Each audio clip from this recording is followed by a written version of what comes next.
The drop was rougher than usual. Lyra braced herself as the grave skiff bucked, turbulence ripping through the lower stratum of Aethelburg. Down here the air always tasted thick, like ozone mixed with damp earth and something metallic, something old. Above, the luminous spires, probably pierced clouds, dusted with starlight. But in the Undercity maze, well, light was a commodity, filtered down through kilometers of shifting architecture and forgotten infrastructure. Her skiff sputtered, protesting the descent into this chaotic district. "Easy, girl, easy," she murmured, coaxing the machine towards a relatively stable-looking landing platform, jutting from a monolithic structure that seemed woven from obsidian and rusted iron. Landing achieved, the silence pressed in, broken only by the distant groan of the city reshaping itself, and the drip, drip, drip of corrosive fluid from overhead pipes. Aethelburg. It wasn't just a city, it was alive, or something close enough. Built by the vanished. The precursors who'd mastered both the arcane and the quantum. It now pulsed with a strange, unpredictable sentience. Whole districts would reconfigure overnight, pathways vanishing, new structures rising like metallic fungi, and Lyra, well, she was hunting for its heart, or rather the Heartstone, a legend whispered among scavengers and techno-shamans. An artifact said, to resonate with the city's core. Maybe even control it, a long shot, sure, but long shots were her specialty. Her cybernetic arm whirred softly, scanners activating, mapping the immediate vicinity. The architecture here was, particularly aggressive. Sharp angle surfaces that seemed to ripple under her gaze, etched with runes that glowed with a sickly green light alongside, blinking, defunct data ports. It felt ancient and alarmingly new all at once. This part of the maze was infamous for its sudden shifts and its inhabitants. Not people, mostly. Things. She moved cautiously, boots crunching on crystal shards and metallic debris. The ground vibrated faintly, a constant thrumming that spoke of immense power flowing beneath the surface. They said Aethelburg drank starlight, channeled through the spires and distributed via conduits, woven into its very fabric. Sometimes that power manifested strangely, like the Glimmer-Moss clinging to a nearby bulkhead, pulsing rhythmically with soft blue light, beautiful but known to discharge lethal energy, bursts if disturbed. Lyra gave it a wide berth. A skittering sound echoed from a collapsed tunnel ahead. Fast, multiple limbs. She drew her energy pistol, the grip familiar and comforting in her organic hand.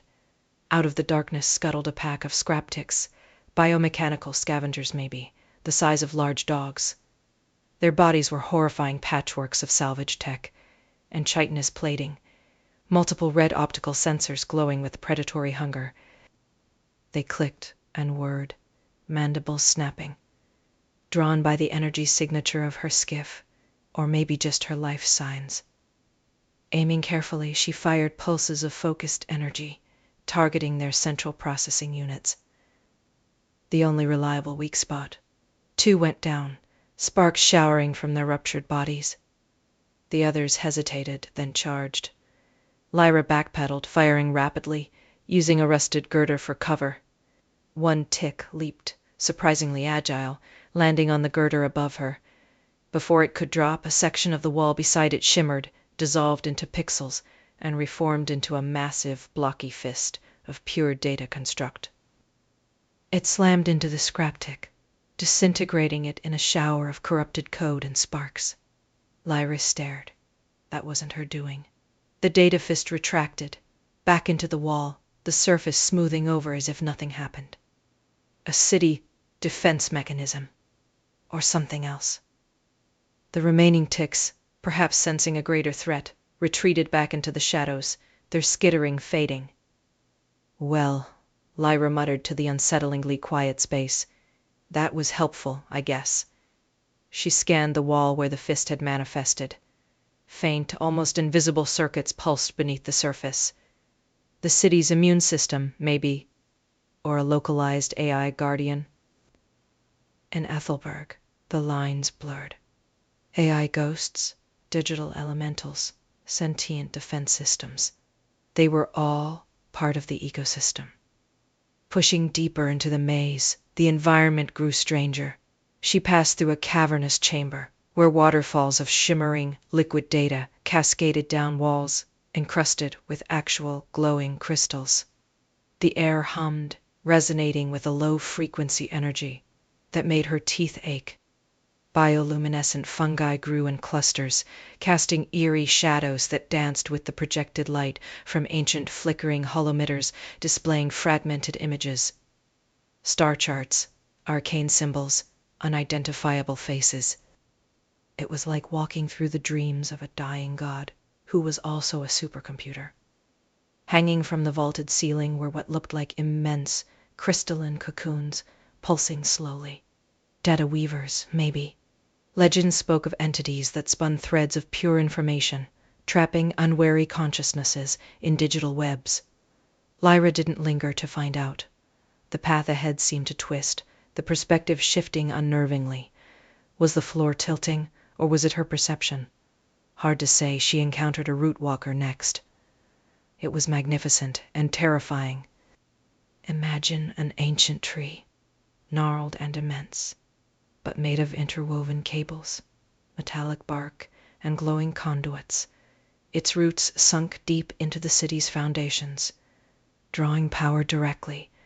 It moved with geological slowness, its passage marked by the grinding sound of stone and metal. Great, slow-blinking optical sensors, like pools of molten gold, surveyed its surroundings. It wasn't hostile, not exactly, but its sheer presence reshaped the landscape around it. Old magic and raw energy radiating from it, Lyra felt a profound sense of age, of something that had witnessed the rise and fall of epochs within the city's lifetime. It lumbered past, oblivious or indifferent, leaving behind a trail of disturbed earth and crackling static. To find the Heartstone, Lyra needed information, coordinates, anything more solid than whispers. Her contact was supposed to be in the Echo Bazaar, a hidden market where scavengers, data brokers, and mystics traded secrets and artifacts. Finding it was the current challenge. The maze lived up to its name, constantly shifting. Her scanner struggled to maintain a lock on stable pathways. Sometimes corridors would simply end, dissolving into walls of static, or reforming into entirely different configurations. Navigation required intuition, luck, and constant vigilance. She found the entrance tucked behind a waterfall of coolant fluid, masked by a perception filter that made it look like a solid wall. Only a specific energy signature, keyed to her cybernetic arm, allowed passage. Inside, the Echo Bazaar wasn't a physical space. Not entirely. It was a fluctuating reality pocket. Part physical stalls, built from scrap. Part augmented reality. Overlay, ghosts of data streams, flickered between vendors hawking salvaged tech, dubious artifacts, and raw information shards. The air smelled of exotic spices, burnt wiring, and something indescribably alien. Her contact. Kaelen was a Data-Seer, an old man whose eyes had been replaced with swirling nebulae of pure data. He sat cross-legged on a mat woven from optic fibers, surrounded by floating holographic charts.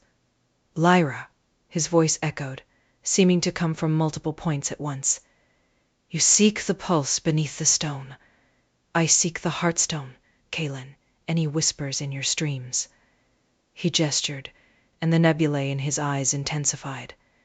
The city churns. The pathways are agitated. The Heartstone resonates stronger than it has in cycles. It awakens, perhaps. Or perhaps something awakens it.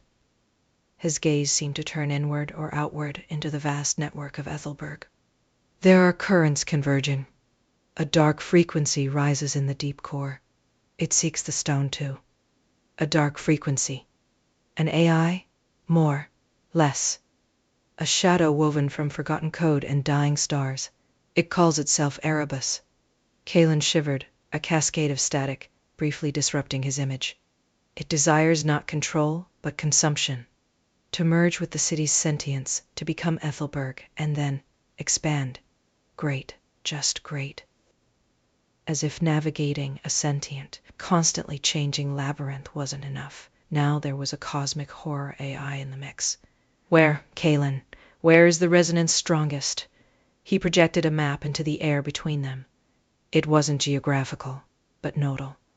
Lines of light representing data flow, and energy conduits converged on a central point, deep within a sector marked only as the Cradle, a place supposedly sealed since the time of the Vanished.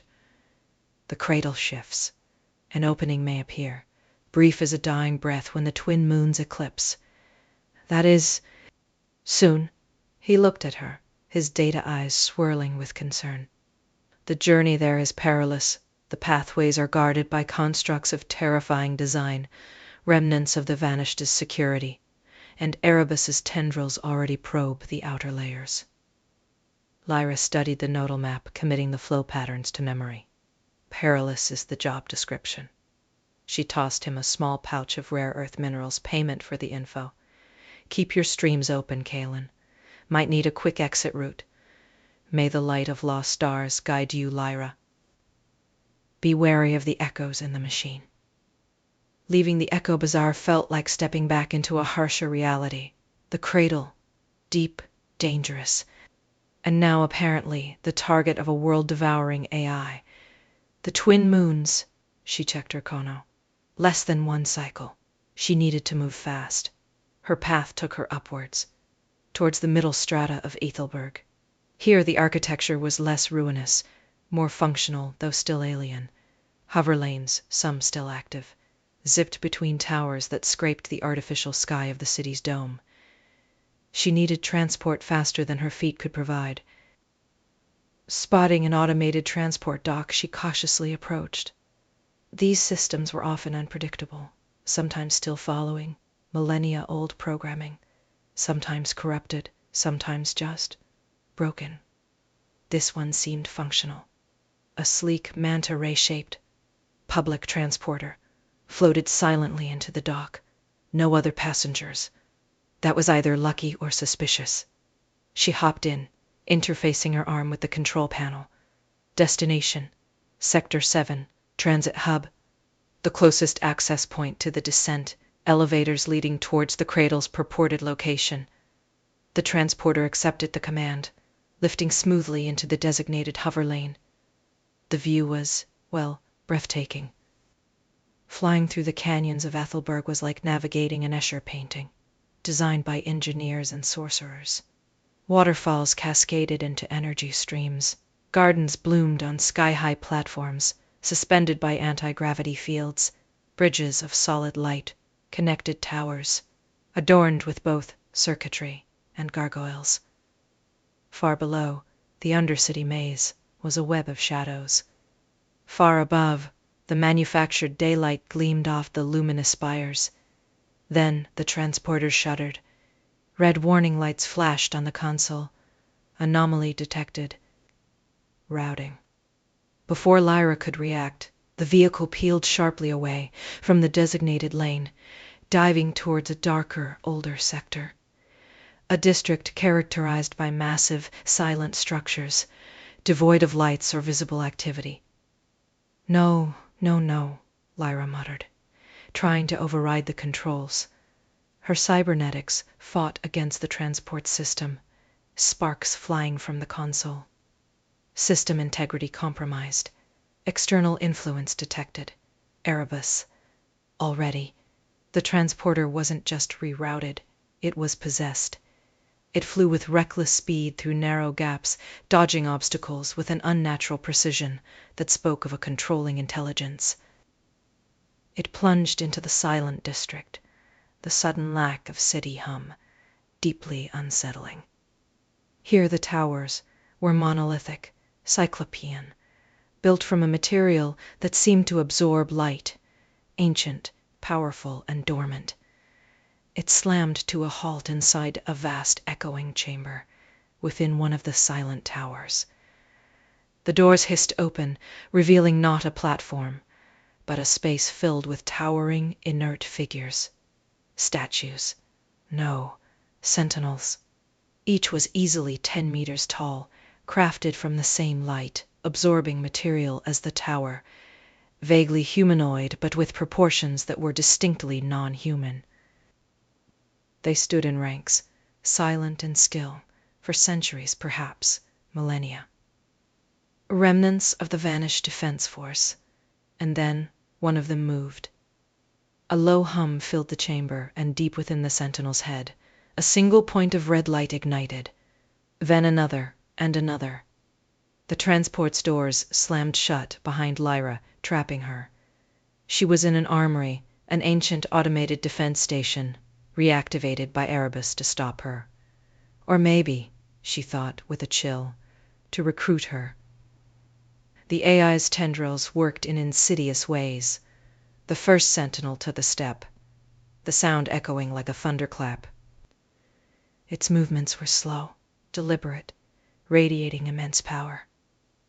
Lyra scrambled back, seeking cover behind a massive pillar, etched with faded runes. Her pistol felt laughably inadequate. These weren't scrap-ticks. These were war machines from a bygone age, likely impervious to small arms fire. Think, Lyra, think. Kaelen mentioned the cradle was sealed, guarded. Maybe these were the guards. She scanned the chamber frantically, with her cybernetic eye, overlaying energy signatures on her vision. The sentinels radiated immense power, but it seemed localized, self-contained. The room itself, however, pulsed with energy flowing through channels in the floor, converging on a central console platform. Maybe she couldn't fight them, but perhaps she could disrupt their power source, or maybe communicate.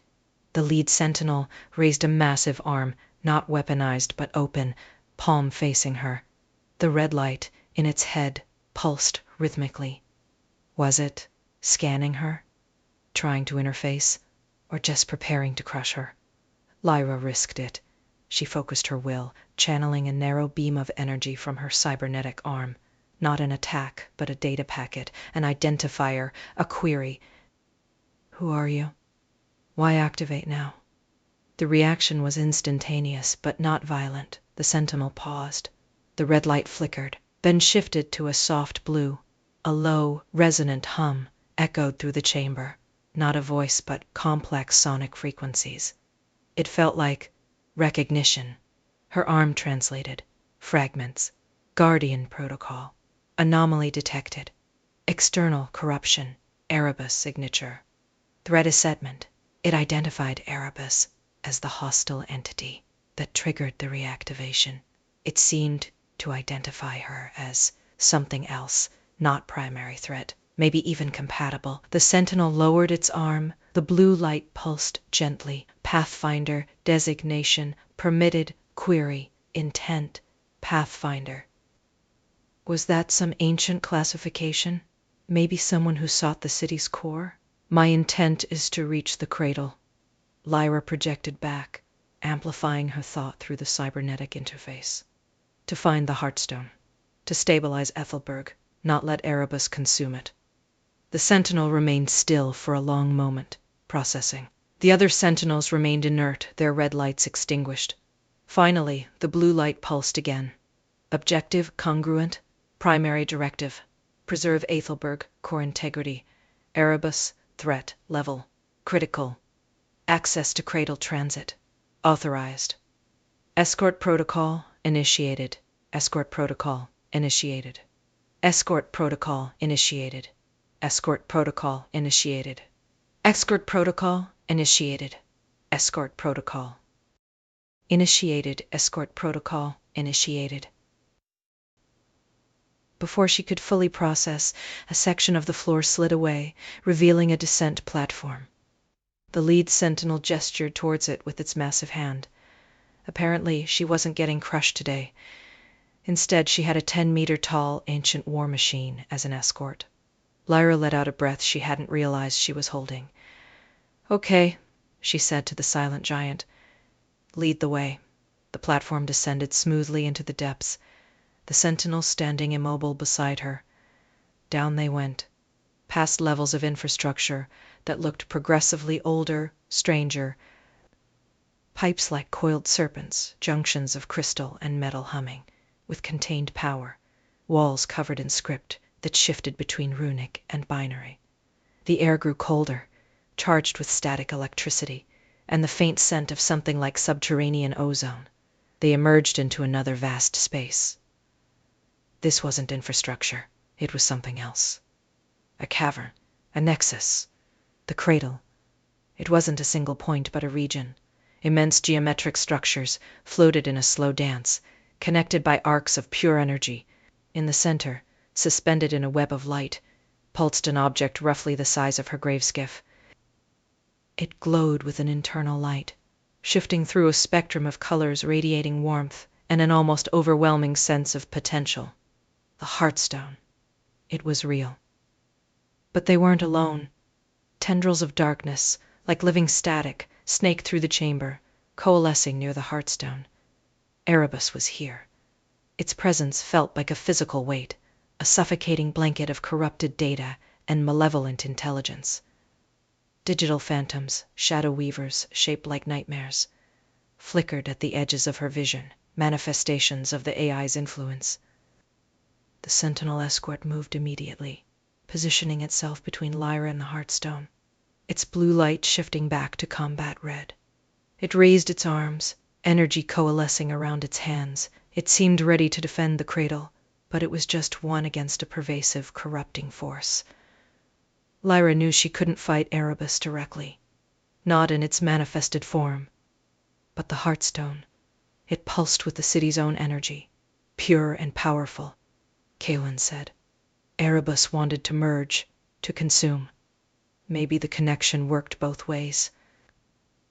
If she could interface, resonate with the Heartstone, perhaps she could use the city's own power, its own ancient protocols, to purge the corruption. It was an insane gamble, interfacing directly with an artifact of the vanished, especially one pulsing with this much raw energy and potential sentience. Could shatter her mind, overwrite her consciousness. But letting Erebus win, that wasn't an option. The fate of Aethelburg, this incredible, impossible city, hung in the balance.